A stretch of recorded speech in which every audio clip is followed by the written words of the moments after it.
Hello friends, हम लोग पढ़ रहे हैं कक्षा 10 यूपी बोर्ड का गणित एनसीईआरटी एक्सरसाइज। आज हम पढ़ेंगे जो है प्रश्नावली 4 अध्याय 4, जिसमें हमें पढ़ना है द्विघात समीकरण। द्विघात समीकरण क्या होता है, इसके पहले हम लोग पहले अध्याय में पढ़ चुके हैं द्विघात बहुपद क्या होता है। फिर से बता देते हैं, द्विघात बहुपद इंग्लिश में कहते हैं क्वाड्रेटिक पॉलिनोमियल। हमारे चैप्टर का नाम है द्विघात समीकरण, क्वाड्रेटिक इक्वेशन। तो इसमें हम लोग पहला पढ़ेंगे जो है पहला टॉपिक द्विघात बहुपद क्या होता है। क्वाड्रेटिक पॉलिनोमियल ऐसा बहुपद जिसमें चर की अधिकतम घात 2 हो, द्विघात बहुपद कहलाता है। ऐसा बहुपद जिसमें चर की अधिकतम घात 2 हो, द्विघात बहुपद कहलाता है। द्विघात बहुपद का मानक रूप निम्न है, ax² धन bx धन c द्विघात बहुपद का मानक रूप है। तो ऐसा बहुपद जिसमें चर की अधिकतम घात 2 होती है उसे द्विघात बहुपद कहते हैं। इसका मानक रूप होता है ax² धन bx धन c। इस द्विघात बहुपद का मानक रूप है जहां a b c वास्तविक संख्याएं हैं, जहां ये जो a b c लिखा है वास्तविक संख्याएं तथा a is not equal to 0। यहाँ एक का मान शून्य नहीं हो सकता। अगर यहाँ एक का मान शून्य कर देंगे तो जो है ये द्विघात बहुपद नहीं रह जाएगा, रैखिक बहुपद हो जाएगा। इसलिए एक का मान शून्य नहीं हो सकता तथा यक्स एक चर राशि है, और इसमें यक्स क्या है, एक चर राशि है, और यक्स इसमें चर राशि है। ये हो गया द्विघात बहुपद की परिभाषा। इसके बाद लिखा है द्विघात समीकरण, क्वाड्रेटिक इक्वेशन। यदि p ऑफ x का एक द्विघात बहुपद है, यदि ये p ऑफ x जो है, अगर इसको हम p ऑफ x माने, तो यदि यह p ऑफ x एक द्विघात बहुपद है तो p ऑफ x बराबर 0 को द्विघात समीकरण कहते हैं।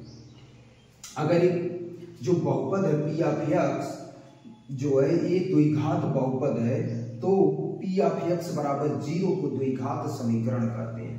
द्विघात समीकरण का मानक या व्यापक रूप ax² धन bx धन c इक्वल टू 0 होता है। द्विघात समीकरण का एक मानक रूप है, बहुत ही इंपॉर्टेंट है, ax² धन bx धन c इक्वल टू 0। ये द्विघात समीकरण का मानक रूप होता है जहां a is not equal to 0, a का मान शून्य नहीं हो सकता। हमने बताया कि अगर a का मान शून्य हो जाएगा तो ये जो है ax² पूरा शून्य हो जाएगा, तो ये bx प्लस c बचेगा, मतलब रैखिक बहुपद हो जाएगा,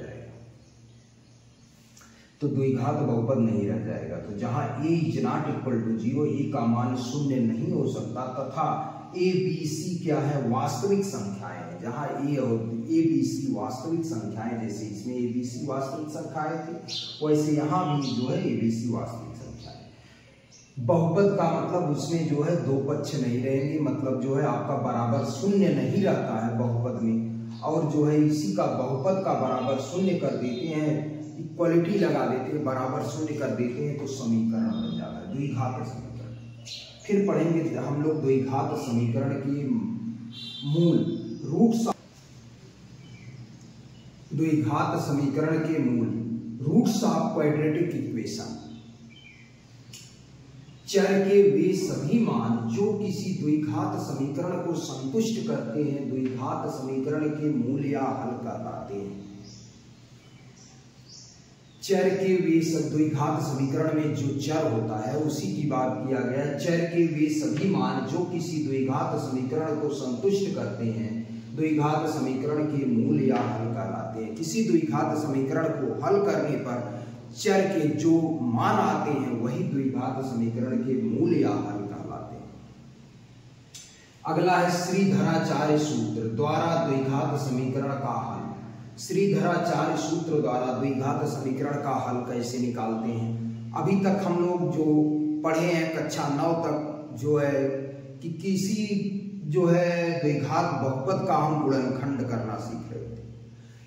अब जो है श्रीधराचार्य सूत्र द्वारा हम लोग जो है द्विघात समीकरण का हल निकालेंगे। जिसका ऐसा बहुपद या ऐसा समीकरण द्विघात समीकरण जिसका गुणनखंड नहीं हो पा रहा था उसका जो है हम लोग हल नहीं निकाल पा रहे थे, मतलब ऐसा द्विघात समीकरण कुछ ऐसे थे द्विघात समीकरण जिसको हम जो है गुणनखंड नहीं कर पा रहे थे, उनका हम हल नहीं निकाल पाते थे। तो श्रीधराचार्य सूत्र द्वारा सभी द्विघात समीकरण का हम हल निकाल पाएंगे, चाहे उनका गुणनखंड हो या ना हो, उनके मूल चाहे जैसे भी हो, वास्तविक हो काल्पनिक हो, जो है सभी जो है द्विघात समीकरणों का हल जो है यहाँ से हम निकाल सकते हैं श्रीधराचार्य सूत्र द्वारा। तो श्रीधराचार्य सूत्र होता क्या है, माना ax² धन bx धन c बराबर 0 एक द्विघात समीकरण है। अगर इस टाइप का हमारा एक द्विघात समीकरण है तथा a b c वास्तविक संख्याएं हैं तथा a is not equal to 0, तब श्रीधराचार्य सूत्र से समीकरण का हल नहीं है। तब श्रीधराचार्य सूत्र से जो है इस समीकरण का हल क्या होता है, x बराबर -b plus minus √b² minus 4ac upon 2, x बराबर -b plus minus √b² minus 4ac upon 2a जो है श्रीधराचार्य सूत्र है। यदि द्विघात समीकरण के दो हल, अगर हम जो है कहें कि किसी द्विघात समीकरण के दो हल होते हैं, जैसे रैखिक समीकरण के एक हल होते हैं, द्विघात समीकरण के दो हल होते हैं, त्रिघात समीकरण के 3 हल होते हैं, चतुर्थघात समीकरण के 4 हल होते हैं। तो द्विघात समीकरण के दो हल अगर अल्फा और बीटा है तो अल्फा बराबर -b plus √b² minus 4ac upon 2a, मतलब अगर इसमें से प्लस चिन्ह ले लें, यहाँ प्लस माइनस 2 चिन्ह लगा है तो हम लिखेंगे धन चिन्ह लेने पर या प्लस चिन्ह लेने पर अल्फा बराबर -b plus minus √b² minus 4ac upon 2a, और एक बार ऋण चिन्ह लेने पर बीटा बराबर -b प्लस माइनस बीटा बराबर -b minus √b² minus 4ac upon 2a। तो एक बार धन चिन्ह लेंगे तो पहला मूल मिल जाएगा अल्फा, और ऋण चिन्ह लेंगे तो दूसरा मूल बीटा मिल जाएगा। यहाँ मूल को हमने अल्फा और बीटा एडजॉइन किया है। तो द्विघात समीकरण के इस तरह हम दो मूल निकाल ही सकते हैं, और चाहे जैसा भी द्विघात समीकरण हो उसके सभी द्विघात समीकरणों के मूल हम निकाल सकते हैं श्रीधराचार्य सूत्र से। अगर आप किसी समीकरण का गुणनखंड नहीं कर पा रहे हैं तो आप इस सूत्र से, द्विघात सूत्र भी इसको कहते हैं, इससे आप द्विघात समीकरण का हल निकाल सकते हैं। ये सभी समीकरणों के लिए रामबाण हल